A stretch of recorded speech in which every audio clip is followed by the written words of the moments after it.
Hello, this is Crystal Racing here with the review of the 2019 Azerbaijan Grand Prix, and what a race it was not. Valtteri Bottas wins ahead of Lewis Hamilton, and I've got to give him 10 points out of 10 and the Driver of the Day award. You know, his first lap was absolute perfection. He held his line whilst Lewis was trying to, around the outside, whilst Lewis was trying to hold the inside line through the first few corners. But Valtteri held on. That was the key to his win today. Absolutely magnificent. Look, I've been during practice. He didn't look that quick, but, you know, his last gas pull yesterday did 50% of the work, and then his first lap today also did the other 45%, and of course the remaining 5% was done towards the end of the race when he had his car in front.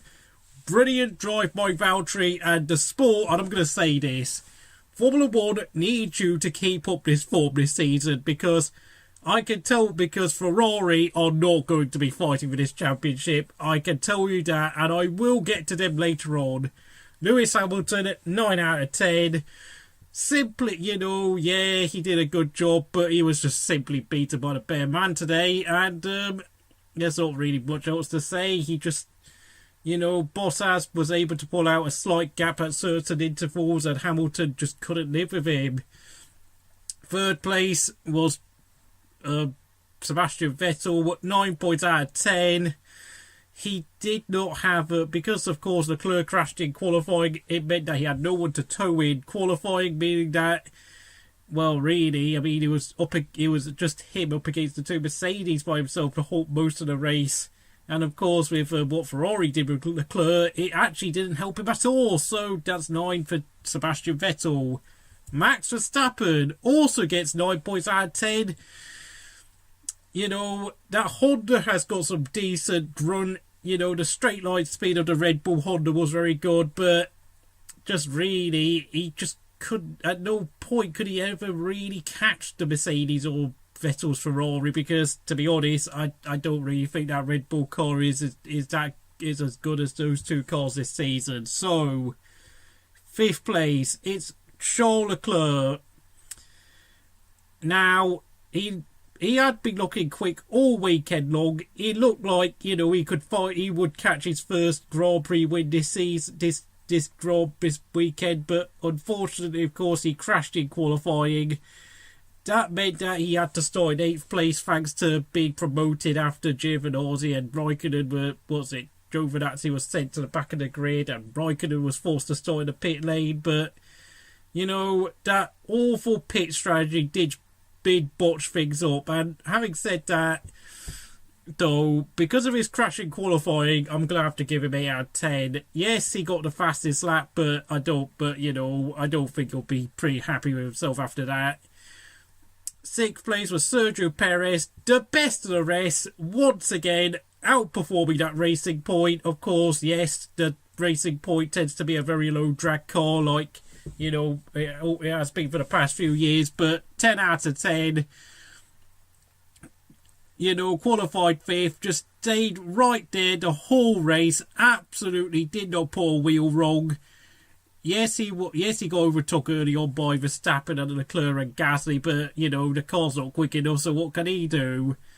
Then next up, it's the two McLarens of Carlos Sainz and Lando Norris. 9 points for Sainz and 8 points for Norris. Very, very solid performance by McLaren this weekend. Outperforming the factory Renault team. Very impressive. Very impressive, I've got to say. 9th place was Lance Stroll. 8 points out of 10. Shocking qualifying, but then of course he managed to get his car through the pack very quickly early on, because he is a brilliant starter. And, you know, and of course when KVYAT and Ricciardo took themselves out, he was there to pounce. So good job, Lance, keep this up. 10th place was Kimi Raikkonen, 9 points out of 10.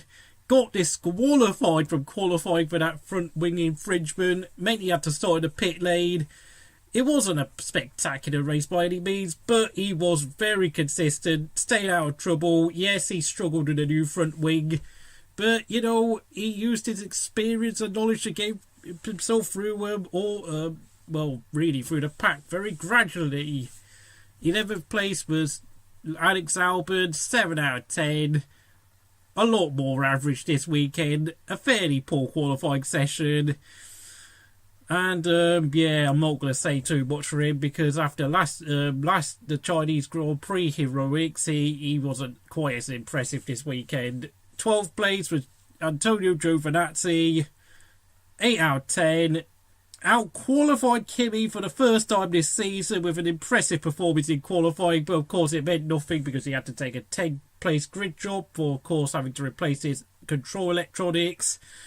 And unfortunately, he got overtaken by Kimi very early on and, well, really kind of just was hoping for more people to fall out, which never happened. So, Giovinazzi still hasn't got a point to his name yet. 13th place for Kevin Magnussen. No pace at all this weekend. That horse was not only slow in the race, but it was also slow in qualifying. Very, very disappointing result. I can only give Magnussen 7 out of 10. Nico Hulkenberg, 6 out of 10. Absolutely abysmal all weekend. Got outpaced by Ricciardo. And that Renault chassis just doesn't look like he has much grip around the slow corners. Really disappointing. Then, of course, we come to the last two finishers. The two Williams of George Russell and Robert Kubica.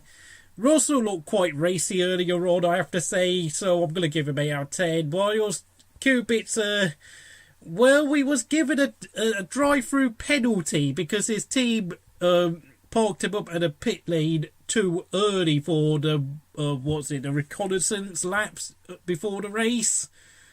And frankly, after that, he just looked like he just wasn't even bothered. So I'm just going to give it 6 out of 10.